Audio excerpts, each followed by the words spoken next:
yourself. Okay, it's me. So I have 1, 2, 3, 4, 5, 6 people I consider in my audience for this video. I have 3 animals and 3 humans. Welcome to my speech, to save a pet, to save a life.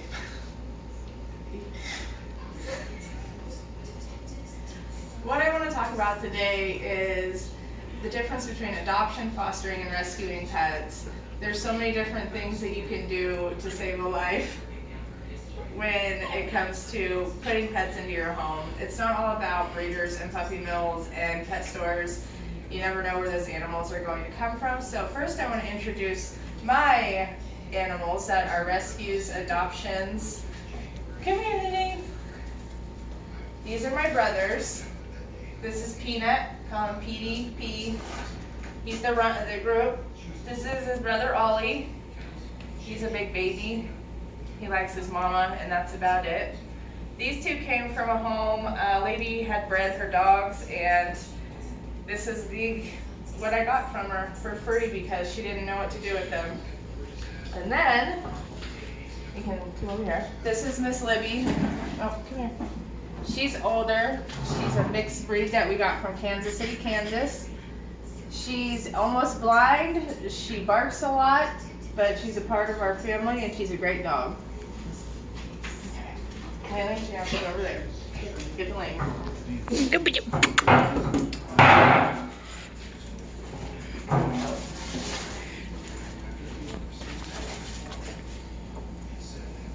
As many people as you know have pets in the house today. A lot of them they have got from shelters, a lot of them they have got from breeders or other sources. There's a lot to adopting an animal. There's stages that you have to go through to adopt an animal. They don't just let you take it into your home because it could end right back up onto the street. There's a lot of different rescuing groups that rescue animals from all different types of situations, who rehab animals and bring them back into people's homes. And then there's fostering, where you take in pets that you're not going to keep. You're going to find them homes and put them back into society to live in a healthy home and environment. Animal shelters are approximately 6.5 million companion animals right now across the United States. There's also puppy mills. Puppy mills house a large number of our animal population that are made up of harsh conditions, inbred animals who don't ever live a full, healthy life. And then that leads me to animal breeders. Breeders are people who breed animals for a specific breed, reason, temperament, compatibility with the family, or just an addition. But that can also lead to inbreeding, where dogs are not living a healthy life. They have mutated genes and they don't fulfill their whole lifelong time frame. Animal cruelty is also a huge part of how dogs end up in the adoption system or rescue facilities. They come from all over the world. Innocent animals are being abused and neglected and forced to fight. There's a lot of different fighting races. It's not only dogs. It can be chickens, which they call cockfighting. It's also dangerous and results in lots of animal deaths around the world. There's a lot of malnourishment and lack of care in animals around the world, and that is also how they end up in shelters. They get abandoned a lot. People sometimes financially cannot take care of them anymore, so they either just let them go, leave them behind when they move, or drop them off somewhere in hopes that somebody will pick them up and either take them to a shelter or take them home. Cruelty comes in all forms. There's torturing, maiming, mutating the animal, injuring, beating, or killing the animals. This is one of the main forms of animal cruelty in the United States and actually all over the country. It is worse in other countries because they don't have as strict laws. America has adopted a lot of animal cruelty laws nowadays. There's harsher penalties. They don't take it as lightly as they used to. There's another form of animal abuse, and that is animal neglect. That is anyone who's taking care of a pet that is neglecting them, not providing them with food, shelter, and water. You can get a ticket for something as little as leaving an animal outside without a bowl of water, depending on if it's too hot or in the winter too cold. They don't have a proper shelter to go into to stay warm.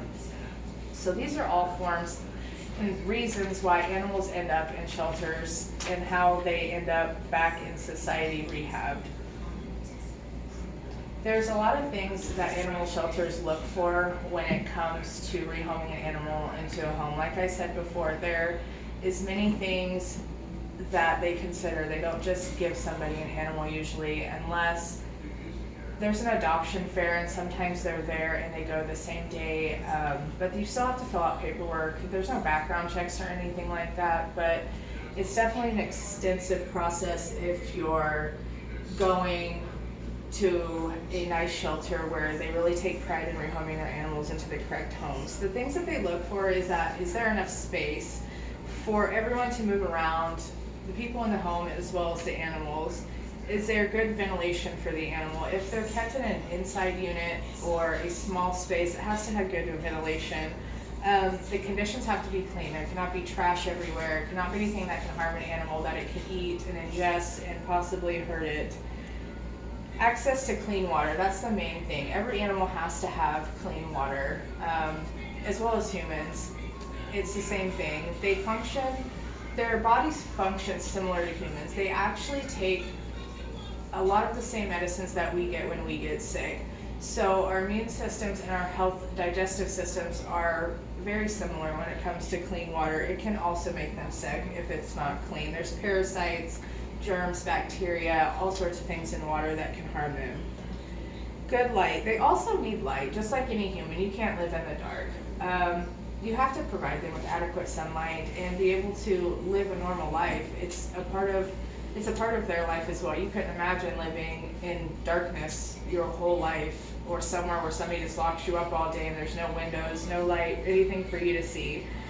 And the other last thing that I think is very important living in different states and being in different extreme weathers is extreme weather. I've seen a lot of cases where dogs have been left out in the cold or the extreme sun, tied up for days on end without adequate water supply or shelter. And that is the main reason why a lot of people can now in the United States, if they see an extreme case, they can call somebody to come help that animal, or in the case that no one is available, they can do it themselves. They can remove the animal themselves, but you have to have proper documentation to do that. Usually owners will be found guilty of negligence if they knowingly left an animal outside to be harmed or not adequate shelter. If they know they did that, they will be fined. It varies in criminal penalties what's going to happen to you depending on the severity of the case. Animal fighting is non-tolerated in the United States. It carries harsh penalties, prison sentences. You can only imagine. So it just all depends on the intention, the type of abuse, the result, and if you're a repeated offender. If you're a known animal abuser, you're going to get harsher penalties. This is something that needs to be made aware of, that people do on a consistent basis. In addition to fines or jail times or penalties, you won't be able to own any animals anymore. And this is sad because there is a lot of animals that come into the shelter that are abused, neglected, or have been prone to fighting. You can tell by scars on animals what kind of life they have lived. There's many statistics that show what kind of fighting happens, how often it happens, and the most prone areas where it happens in the United States. So now I'm going to introduce my slideshow and go over it. It's going to explain some details and kind of let you know, some things about my slideshow. It's called Save a Pet, Save a Life, Consider Adoption.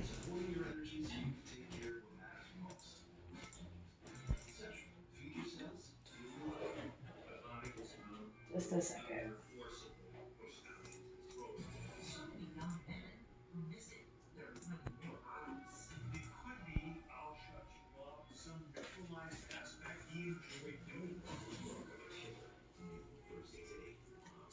Having a little technical difficulty. Okay, here we go.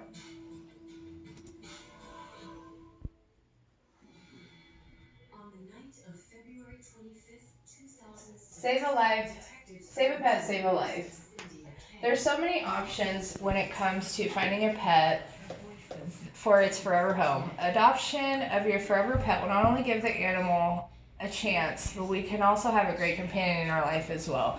There's a lot of retired veterans who look for adopting dogs. They do provide a great amount of companionship for somebody who is living alone or looking for somebody to love. They also love back very well. The average animals in shelters across America. There are so many different kinds of animals that they're left behind or brought into these shelters for other reasons. There are so many animals that have been given 30 to 60 days adoption cutoff. This means animals are being put to sleep because of lack of space. Every year the amounts are going up drastically. So in 2017 it was at about 44,000 animals around the world in shelters that were kill or non-kill shelters. In 2018 it jumped to 64,000 plus. In 2019 it went up to 77,000. In 2020 it went up to 89,000. This just shows you that there's more pets every year that are being bred and not being put into homes where they can be loved. They're just thrown out on the street, or they're put into homes that people can't take care of them, so they just get rid of them. It's hard telling a lot of the cases, but they end up in our shelters and the numbers are growing every year, and we're running out of places to put them. So instead of keeping them as long as we can, we just start putting them to sleep to be able to provide for the new animals that are coming in. The solution I feel like we can do. There are so many solutions as we can do as a community to help rescue, adoption, and fostering animals. Even if you can't keep an animal, but you can provide a home for a little bit and the necessities that it needs to help find it a home eventually, just to get it out of the shelter, is a great idea. You don't have to be a long-term pet owner. Usually fostering lasts anywhere from, it can be anywhere from 2 to 6 months. We try and find homes within that time frame. A lot of these animals have been in the shelter for a long time before they're put into foster homes. It's basically like their last resort for someone else to take care of them so we can find them a home. The other thing is there's a lot of volunteer work that you can do, just helping at the shelters, even donations of food or bedding or dog beds or cat beds, anything that would help in these shelters, because nothing is free and feeding those animals costs a lot.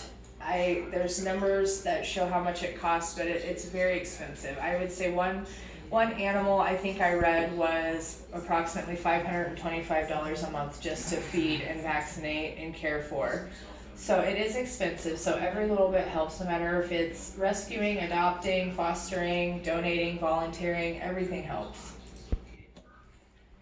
Many animals are overlooked.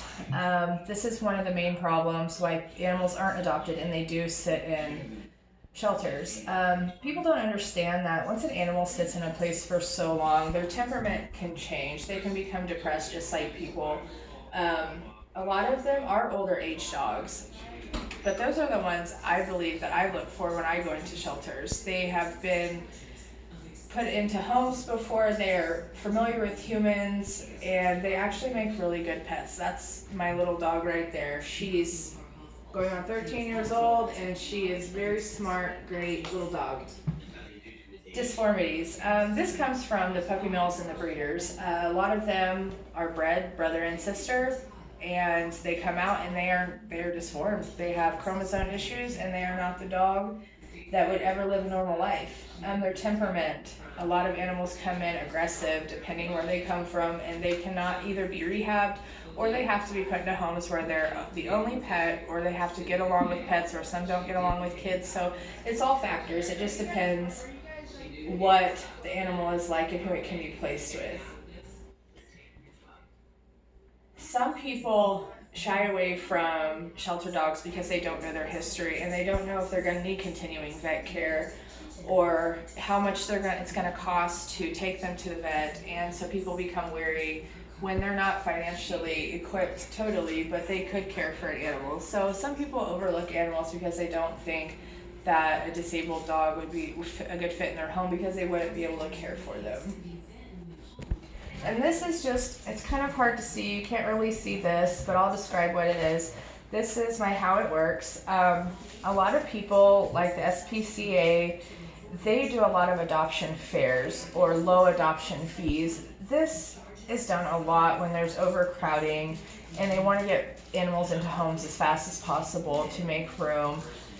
This is the pet application. Actually, I just wanted to show you kind of what they asked, but I went over it earlier where they asked just, do you have a fenced yard? How many animals do you have? What kind of animals? Are your other animals good with other animals? You know, just a series of questions that will help them determine if it would be a good fit in your home or not. So there are many ways to adopt, and animals are always fixed. They're up to date on shots and vaccines. Animals are also matched with the best homes according to your application criteria. And there's just always many ways to help. So don't ever think just because you looked at one dog that it's not the dog for you. Keep looking, because there's many animals that would qualify for great homes. So that's my slides show on Save the Lives, Save the Pet, Save the Life. And in my summary, we all have our own walks of life to tell in our own story. That is the same with animals. They come from all over. They've been through everything. And they also tell a story without talking. I feel like you can tell with certain ways in animals how they've been treated and where they come from. So just take them with a grain of salt, and a good owner makes a good pet in my eyes. My fur babies are my best friends. Come here, Ollie. Come here. They are my best friends. And they're like my little kids, and that's why I chose to put them in my audience today. As Libby has sat through the whole speech, you can see her one more time. She loves her mama, and I told her to stay, and she listens very well. So yes, she is a part of my audience. She's a great dog. So I just want to tell you, don't be afraid to go look in the shelters and just see what they have. You never know what you might find. That should always be your first stop in my mind. So thank you for listening. I hope you enjoyed my rescue story, and hopefully adoption is something you will consider. Thank you.